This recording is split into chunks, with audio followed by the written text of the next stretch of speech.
குமரேசன் அவங்க ஆரம்பிச்சதுலேருந்து வந்து படிப்படியாக குஜராத்துக்கு எதிராக பேசிட்டாங்க, அது போதாது அப்படின்னு சொல்றீங்க. இன்னும் அடிப்படையான சில பிரச்சனைகளை பற்றி ஜெயலலிதா பேசலைன்னு சொல்றீங்க. தமிழ்நாட்டை பொறுத்த வரைக்கும் அதை பற்றி பேசுவதற்கான அவசியம் இல்லை அப்படின்னு சொல்லி அவங்க நினைச்சிருக்கிறதுக்கான வாய்ப்பு இருக்கு. 97, 98ல நடந்த கோவையை சுற்றி நடந்த சில வன்முறைகளை தவிர அதை மட்டும் விதிவிலக்காகத்தான் பார்க்க முடியும். மற்றபடி மத ரீதியான கலவரங்கள் இங்க வந்து இல்லாத சூழல்ல அதை பற்றி பேச வேண்டிய அவசியம் இல்லைன்னு அவங்க நினைக்கிறதுக்கான வாய்ப்பு இருக்குல்ல. தமிழ்நாடு தனித்தீவு இல்லைல்ல, இந்தியாவுடைய ஒரு ரங்கம் தானே தமிழ்நாடு. நடக்கிற தேர்தல் இந்தியாவுக்கான தேர்தல் தானே. எப்படிப்பட்ட ஆட்சி ஒட்டுமொத்தத்தில் இந்தியாவை ஆள்வதற்கு வர வேண்டும், நாடாளுமன்றத்தில் எப்படிப்பட்ட குரல்கள் அங்கே ஒலிக்க வேண்டும் என்பதற்கான தேர்தல் இது.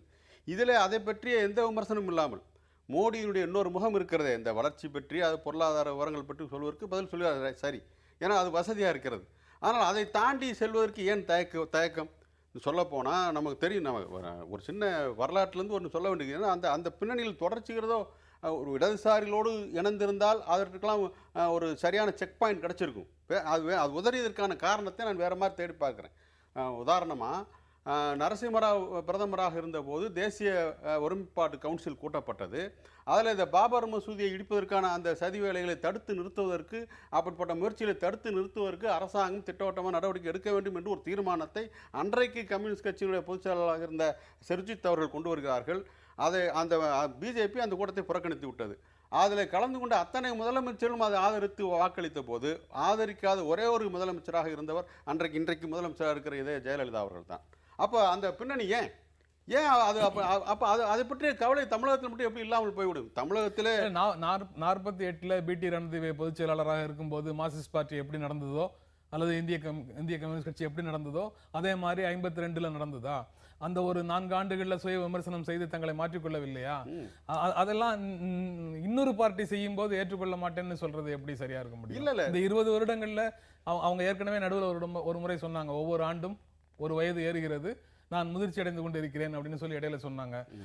அந்த தியரி அவங்களுக்கு அந்த முதிர்ச்சி வெளிப்பட வேண்டும் அல்லவா? இப்போ நீங்கள் சொன்னதை போல கம்யூனிஸ்ட் கட்சி தன்னுடைய அணுகுமுறையிலே மாற்றிக்கொள்கிறது, ஆனால் அதை தன்னுடைய செயலிலே வெளிப்படுத்துகிறது, தன்னுடைய பேச்சுகளிலே வெளிப்படுத்துகிறது. அதே போல ஜெயலலிதா அவருடைய பேச்சு அது வெளிப்பட்டிருக்க வேண்டும் அல்லவா?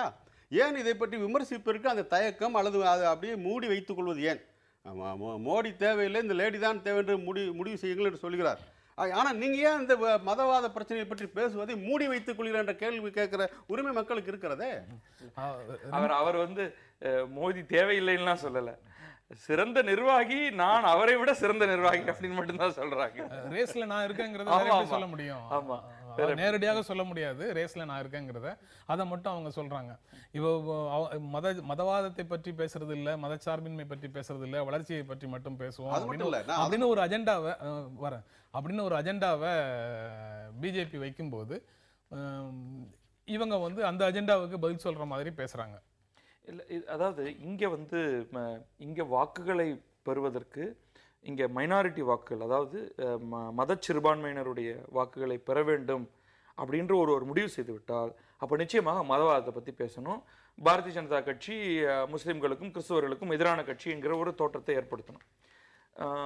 அதில் அப்படி செய்யும் பொழுது வேற ஒரு பிரச்சனையும் ஏற்படும். நீங்கள் வந்து எந்த கட்சி சார்பும் இல்லாமல் அனலைஸ் பண்ணி பார்க்கும் பொழுது அப்போ அது ஹிந்து வாக்குகளை கடுமையாக போலரைஸ் செய்து அவர்கள் எல்லாருக்கும் இன்றைக்கு ஒரு ஆப்ஷன் இருக்கு, நாம வந்து பேசாம இதை வந்து பாரதிய ஜனதா கூட்டணிக்கு வாக்களித்து விடுவோம் என்று ஒரு நிலைமை ஏற்படலாம் அப்படிங்கிற ஒரு பயம் அதிமுகவுக்கு இருக்கலாம் இல்லையா?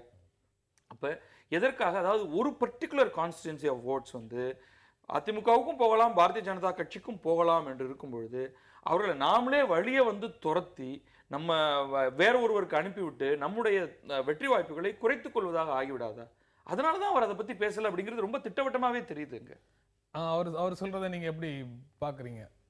அதாவது ஒரு அவங்களுடைய செயல் திட்டம், செயல் தந்திரம், ஸ்ட்ராட்டஜி அப்படின்னு வச்சுக்கோங்க. அது உண்மைதான். அதாவது ஒரு கட்டத்தில் இடதுசாரி ஆதரவு ஏற்கனவே வேண்டாம் என்று உதறி தள்ளி ஆகிவிட்டது. ஆனால் ஒரு கட்டத்தில் அதில் அங்கம் வைத்து கொண்டிருந்த தமிழ்நாடு தவ்ஹீத் ஜமாத் அவர்கள் ஒரு முடிவு எடுக்கிறார், நீங்கள் மோடியை விமர்சிப்பதில்லை, பிஜேபியை விமர்சிப்பதில்லை என்கிற காரணத்தையே சொல்லி அவர் தங்களுடைய ஆதரவை விலக்கிக் கொள்கிறார்கள்.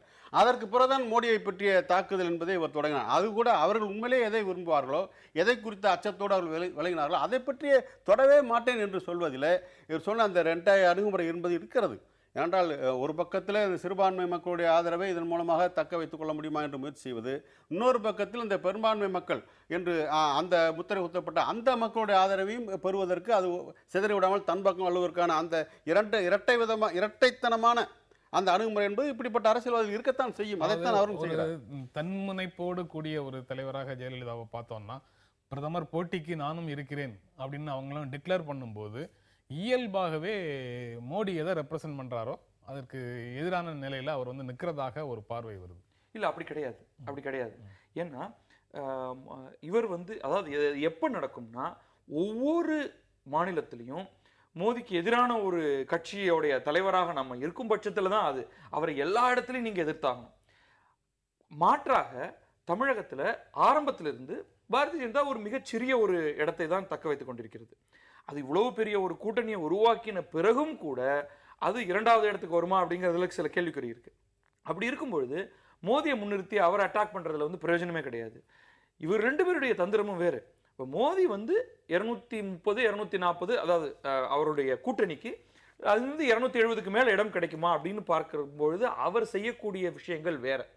அப்போ அவர்களுடைய ஒரு பார்வையில் அவங்க தொடர்ந்து என்ன சொல்றாங்கன்னா, எங்களுடைய இப்பொழுது இருக்கும் கூட்டணிக்கு மேல் எங்களுக்கு யாருடைய தயவும் தேவையில்லை, நாங்கள் 270 தாண்டி விடுவோம்னு அந்த பார்வை தான் அவர் முன்வைக்க முடியும். ஆனால் மாறாக ஜெயலலிதா பிரதமராக வேண்டும் என்றால் அதற்கு காங்கிரசும் மிக குறைவான இடங்களை பெற வேண்டும், பாரதிய ஜனதாவும் ஒரு வலுவான அதாவது அந்த என்டிஏ வந்து 200 210 தாண்டி போகக்கூடாது. அப்பொழுதுதான் இந்த 3வது அணிங்கிறது வலுப்பெறும். அப்போ வந்து இவருக்கு ஜெயலலிதாவுக்கு சாதகமான நிலைமை எப்போ வரும்னா 30 35ங்கிற நிலைமையில. ஆனால் கடந்த சில நாட்களாக அதுல ஒரு சின்ன பயம் வந்திருக்கிறதுனால தான் மோடி அவர்கள் தாக்குறாங்க. அந்த 35 அப்படின்னு ஒரு காலத்துல பேசிட்டு இருந்தது இப்ப 25 வருமா, இப்ப 25 கீழெல்லாம் வந்துருச்சுன்னா உங்களுக்கு வந்து ஒரு வலு கிடையாது. அதனாலதான் ஸ்லைட் சேஞ்ச். இப்ப நேரடியாக மோடி அட்டாக் பண்ணணுங்கிற அவசியம் அவர்களுக்கு இன்றைக்கு இல்லைன்னு தான் நான் நினைக்கிறேன். சொல்லுங்க நீங்க. அதாவது பிஜேபியோ மோடியோ காங்கிரஸுடைய பொருளாதார கொள்கை அப்படியே பின்பற்றுகிற அந்த கோணத்திலும் அவர்களை மக்களுக்கு அடையாளம் காட்ட வேண்டியிருக்கிறது. இன்னொரு பக்கத்தில் அவர்கள் ஆட்சிக்கு வந்தால் இந்த நாட்டுடைய அரசமைப்பு சாசனம் உட்பட இந்த நாட்டுடைய மதச்சார்பற்ற அந்த பாரம்பரியத்தை உட்பட எப்படிப்பட்ட தாக்குதல் தொடுக்கப்படும் என்ற கவலையையும் மக்களுக்கு உணர்த்த வேண்டும். ஆனால் அதையெல்லாம் பேசாமல் இப்போ மேலோட்டமான விஷயங்களை பேசுவது என்பது அதையெல்லாம் மக்கள் யோசிக்க விடாமல் செய்கின்ற ஒரு திசை திருப்பல் வேலைகள் அது ஒன்று. இன்னொன்று அதிமுக பங்கேற்கின்ற ஒரு மாற்று அரசை உருவாக்குங்கள் என்று அவர் சொல்கிறார். ஒரு அரசை மாற்று அரசுன்னு கூட சொல்லும். அதிமுகவும் பங்கேற்கின்ற அரசு, அது எப்படிப்பட்ட அரசு, என்ன கொள்கையை கடைப்பிடிக்கும் என்பது பற்றி எந்த தெளிவும் இதுவரைக்கும் அவர் வாயிலிருந்து வரவில்லை. அரசியல் கட்சிகள் தங்களுடைய நிலையை சொல்லும் போது அதிலிருந்து தெளிவு பெறக்கூடிய மக்கள் தெளிவு பெற்றுவாங்க. இடதுசாரிகளுடைய பார்வையில் இருக்கக்கூடிய தெளிவை தான் எல்லா அரசியல் கட்சிகளும் முன்வைக்கணும் அப்படின்னு சொல்றது வந்து எவ்வளவு தூரம் சரி அப்படிங்கிறது ஒரு விருப்பத்தை நீங்க வெளிப்படுத்துறீங்க. இந்த நிகழ்ச்சியில பங்கேற்று உங்களுடைய கருத்துக்களை பகிர்ந்து கொண்டதற்காக பொது நிகழ்ச்சி உங்கள் இருவருக்கும் நன்றி தெரிவித்துக் கொள்கிறது. மீண்டும் சந்திப்போம். நன்றி, வணக்கம்.